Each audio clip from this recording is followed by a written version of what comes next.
1932 से कर दिया, ओबीसी की पहचान 1932 से कर दिया, बट ऐसा नहीं कहा गया। क्या कहा गया? झारखंडियों की पहचान 1932 से कर दिया। झारखंडी मतलब कौन? झारखंडी मतलब कौन? जो यहाँ रचते हैं, जो यहाँ बसते हैं, जो यहाँ की भाषा को, जो यहाँ के संस्कृति को जानते हैं, जिनके हाथों में खतियान है, वो झारखंडी। तो फिर ये लड़ाई एक जाति कैसे हुई? हुई क्या? हुई क्या? नहीं हुई। दूसरी बात, लोगों ने कहा कि ये जो जाति विशेष के बन के रह गई है, तो हमारा जो आंदोलन था, आंदोलन सुचारू रूप से चल रहा था, बहुत धीरे गति से चल रहा था। हम लोगों ने मानव श्रृंखला बनाया, बहुत सारे 400-500 सभाएं की। तो लोगों के जो पार्टियां पहले से स्टेबलिश है, जो बनी हुई है, उन पार्टियों को लगा कि इनको कैसे तोड़ा जाए, इनको कैसे बैकफुट पर धकेला जाए। तो कोई प्रमाण नहीं था उनके पास, कोई उदाहरण नहीं था उनके पास कि इसको कैसे तोड़ा जाए। तो उन्होंने ये प्रोपेगेंडा चलाया। अब आप लोग यही सी बात से समझिए कि लड़ाई किन्हीं का है नहीं है। दूसरी बात यह है कि अगर क्या 1932 अगर लागू होता है और झारखंडी अगर सुरक्षित होता है, झारखंडियों के लिए ब्रेकेटिंग लगता है, घरना घराता है, टाटी छाड़ाता है, तो क्या केवल महतो जाति के बच्चों का लाभ होगा? क्या महतो जाति के बच्चों का लाभ होगा? आप खुल के बोलिएगा, नहीं ना होगा। जो यहाँ का है, झारखंडी है, चाहे वो मुसलमान हो, महतो हो, यादव हो, आदिवासी हो, मूलवासी हो, जो भी झारखंड का है, उनके बच्चों का लाभ होगा। आज देखिए, झारखंड में जितनी भी नौकरियां निकलती हैं, चाहे किसी भी चीज का नौकरी हो, चाहे जेपीएससी का हो, पीजीटी का हो, लैब असिस्टेंट का हो, जितनी भी नौकरियां निकलती है, उसमें 100 में से 90 नौकरियां बाहर के लोग लेके चले जाते हैं। 90, कभी 85, कभी 75, सब बाहर के लोग। तो बताइए, वो जो 75 नौकरियां जो बाहर के लोग लेके गए, क्या केवल महतो जाति के लेके गए कि मुसलमान का भी हक मार के गए, आदिवासियों का हक मार के गए, मूलवासियों का हक मार के गए कि नहीं गए? गए कि नहीं गए? तो ये लड़ाई किसकी हुई? ये लड़ाई किसकी हुई? क्या ये लड़ाई महतो जाति की है? क्या एक समुदाय की है? अगर एक समुदाय की नहीं है तो हम सबको मिलकर लड़ना पड़ेगा। हमारा उद्देश्य है झारखंड का नवनिर्माण। नवनिर्माण में हम लोग उद्यान 3.0 जब नारा दिए थे, तो हम लोग कहे थे कि हम झारखंडियों का आर्थिक उन्नति करेंगे, सामाजिक उन्नति करेंगे और सांस्कृतिक उन्नति करेंगे। क्योंकि हमारा झारखंड जो मिला, झारखंड ऐसे नहीं मिला। हमारे मौजूदा सबसे महान कलाकार अभी बैठे हुए हैं, अभी के युग के। झारखंड जब मिला तो झारखंड जब अलग करने के जब मैनिफेस्टो जो दिया गया था, फजल अली आयत के नेतृत्व में 1956 में जब यहाँ पर आई थी, तो यहाँ के लोगों ने मैनिफेस्टो में दिया था कि पूछा गया था केंद्र सरकार से कि झारखंड क्यों मिलना चाहिए, झारखंड क्यों बनना चाहिए। तो हमारे बुद्धिजीवियों ने, नेताओं ने, जो उस समय के विद्रोही थे, क्रांतिकारी थे, उन्होंने तर्क दिया था कि झारखंड 3 आधार पर मिलना चाहिए। पहला कारण होना चाहिए कि झारखंड भौगोलिक रूप से अलग है। मतलब आप बिहार चल जाइए, वहां का भूमि समतल मिलेगा। आप बंगाल चल जाइए, वहां का भूमि समतल मिलेगा। उड़ीसा चल जाइए, वहां का भूमि समतल मिलेगा। लेकिन झारखंड की भूमि जो है, एक प्लेटू भूमि है, एक पठारी भूमि है, ये उबड़ खबड़ वाला भूमि है, एक टेबल लैंड भूमि है, इसलिए झारखंड मिलना चाहिए। दूसरा बात कहा गया था कि झारखंड जो है इसलिए मिलना चाहिए कि झारखंड प्रशासनिक रूप से भी अलग है। जब हम बंगाल में थे, बिहार में तो छोड़ दीजिए, जब बंगाल में थे उस समय हमारे लिए एक अलग प्रशासन की व्यवस्था की गई थी। क्या? छोटा नागपुर दक्षिण पश्चिम सीमांत एजेंसी 1837 ईस्वी में बना, हमारे लिए एक अलग कानून बना हम लोग के लिए, केवल यहाँ के टेबल लैंड भूमि के लिए, केवल छोटा नागपुर के लिए। फिर हम लोग को 1908 में हम लोग को रक्षा करने के लिए हमारा सीएनटी जो है सुरक्षा कवच बना 1908 ईस्वी में। बिहार तो बना 1912 ईस्वी में। अगर हम अलग नहीं होते तो हमारे लिए अलग कानून क्यों बनाया जाता है? बिहार में रहते हुए हमारे लिए एक अलग कानून बनाया गया, इसलिए हमें झारखंड मिलना चाहिए। उसके बाद कहा कि झारखंड इसलिए मिलना चाहिए, जो सबसे बड़ा कारण है वो भाषा है, हमारी लोक संस्कृति है, लोकगीत है, लोक नृत्य है, सारा चीज हमको अलग है, इसलिए हमको झारखंड मिलना चाहिए। आज हमारे भाषा में कहा गया कि आप बंगाल चल जाइए, बंगाली बोलता है, उड़ीसा चल जाइए, उड़िया बोलता है, बिहार चल जाइए, मगही, भोजपुरी, मैथिली बोलता है। लेकिन झारखंड के लोग का भी अपना एक भाषा है, जिसमें संथाली है, मुंडारी है, कुरुक है, हो है, खड़िया है, कुरमाली है, खोरठा है, नागपुरी है, पंचमर्गनिया है, ये भाषाएं हैं, इसलिए झारखंड मिलना चाहिए। और हमारे उसमें लोकगीत लिखे गए हैं, जब झारखंड आंदोलन की दुर्घटना जब चल रही थी, झारखंड आंदोलन चल रहा था, तो एक हमारे बहुत बड़े महान कलाकार है मधु मंसूरी जी, उन्होंने एक से एक उग्राम गीत लिखे नागपुरी में और साबित किया, उससे उग्राम पैदा हो गया पूरा झारखंड में। 1969 के दशक में, 1959 के दशक में उन्होंने एक ऐसे गीत लिखे कि क्रांति मचा दी और झारखंड आज मिला, इसलिए हमें झारखंड होना चाहिए।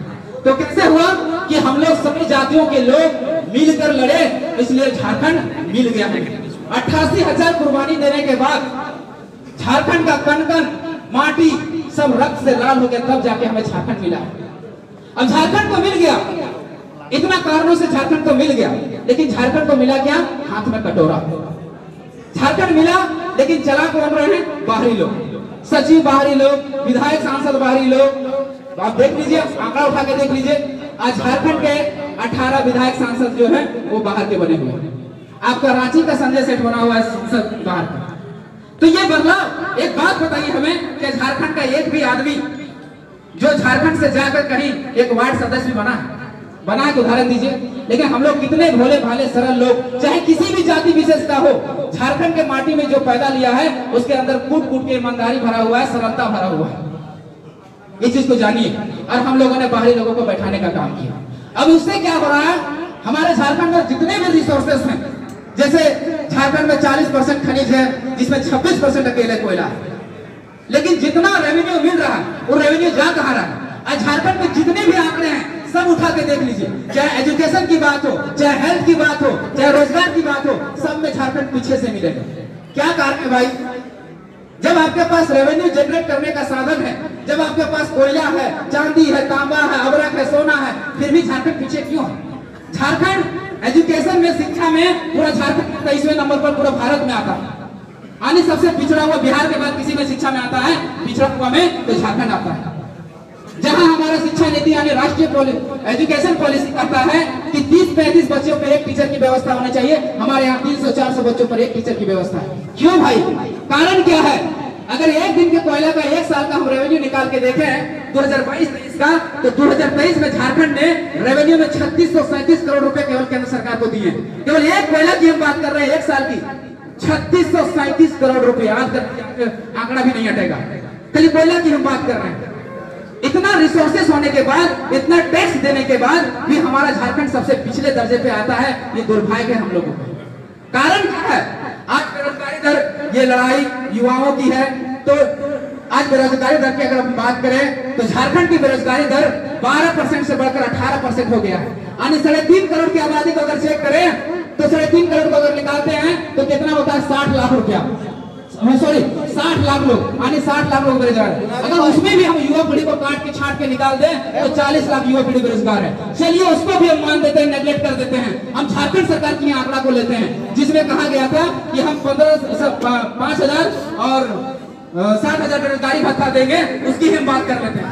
उस पर रजिस्ट्रेशन करवाया गया तो रजिस्ट्रेशन के आंकड़ों में आया कि ग्रेजुएशन पास किया हुआ, पीजी पीएचडी किया हुआ छात्र 9,95,000 लोगों ने रजिस्टर करवाया, जिसने लोगों ने नहीं, छात्रों ने 9,95,000 के आसपास, यानी 10 लाख युवा पीढ़ी जो पीजी पीएचडी करके बैठा हुआ है वो बेरोजगार है। इसका क्या कारण है? तो जब हम लोग जड़ में जाके देखे तो सबसे बड़ा कारण जो हमको समझ में आया वो आया कि सबसे पहले झारखंडियों को एक बैरिकेडिंग लगाना पड़ेगा, एक घोरना पड़ेगा कि झारखंडी कौन है, पहले आइडेंटिफाई करना पड़ेगा, परिभाषित करना पड़ेगा, ये पहचान करना पड़ेगा, तब जाके झारखंडी का जीवन सुधरेगा। जैसे आज आप जाइएगा महाराष्ट्र में कौन है, मराठी कौन है, उसका पहचान है। गुजरात जाइएगा तो वहाँ पहचान है कि गुजराती कौन है। सामने आपको पड़ोसी राज्य है, आप बंगाल जाइए तो वहाँ पहचान है कि बंगाली कौन है। आप उड़ीसा चले जाइए, वहाँ पहचान है कि ओडिया का लोग कौन है, ओडिया भाषी कौन है। लेकिन झारखंड में कोई पहचान है क्या? कोई पहचान है क्या? बता दीजिए। कोई पहचान नहीं है, लेकिन आपके पास पहचान है। जो क्या है वो है 1932 का खतियान। हम केवल ये नहीं कह रहे कि केवल 1932 का खतियान ही चलेगा, नहीं, 1932 का खतियान नहीं चलेगा। 1932 का खतियान एक डेडलाइन माना जाए और 1908 को भी शामिल किया जाए, 1932 को भी शामिल किया जाए, 1954 को भी शामिल किया जाए और 1964 को भी शामिल किया जाए, और उसके आधार पर झारखंडियों को परिभाषित कीजिए कि झारखंडी कौन है। जब झारखंडी परिभाषित हो जाएगा उसके आधार पर स्थानीय नीति बनाइए, जो सबसे जरूरी है। भारत के किसी भी राज्य में चला जाइए तो नौकरी देने के लिए 2 सबसे पहले नीति की जरूरत पड़ता है। रोजगार देने के लिए दो नीति का जरूरत पड़ता है, एक स्थानीय नीति और दूसरा नियोजन नीति। और ये दो नीतियां आज 23 साल से झारखंड में नहीं बन पाया। अब ये नीतियां बनेगी नहीं तो नौकरी लगेगी कैसे, और नौकरी लगेगी नहीं तो हमको रोजगार मिलेगा कहां से?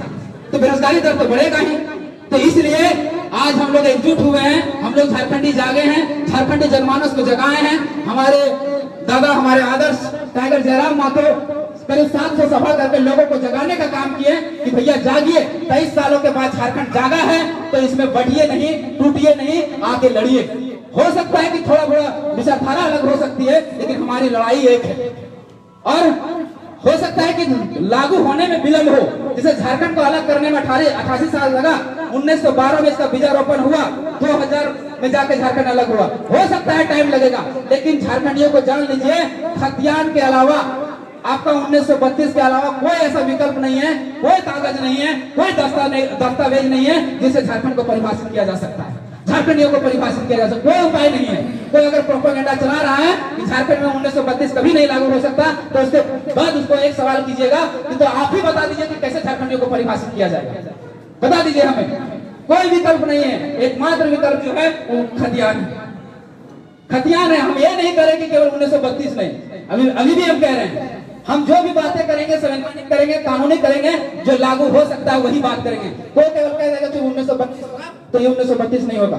1932 के साथ साथ आप अंतिम सर्वे सेटलमेंट 1964 तक जाइए और 1964 के पहले जितना भी सर्वे सेटलमेंट है उसको शामिल कर दीजिए और झारखंड को आइडेंटिफाई कर दीजिए। झारखंड अपने आप सुरक्षित हो जाए। समय के कम होने के कारण हम अपने वाणी को यही विराम देते हैं। सबको फिर से एक बार धन्यवाद। जोहार, जय झारखंड।